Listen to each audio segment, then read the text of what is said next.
আহা আমি ফেসবুকে ঢুকলেই আজ কয়দিন ধরে ঝালের গুঁড়ো গুলা আর হলদির গুঁড়ো গুলা আজ আমি করেই ছাড়বো।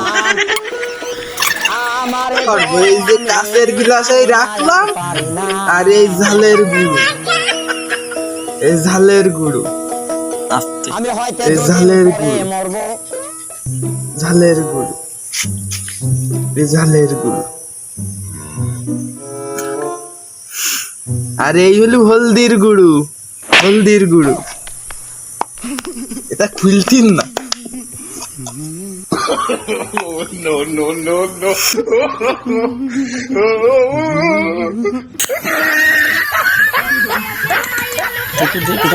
আইতে আজকে যত ইচ্ছা ঢালবো, মনের খুশি মতো ঢালবো।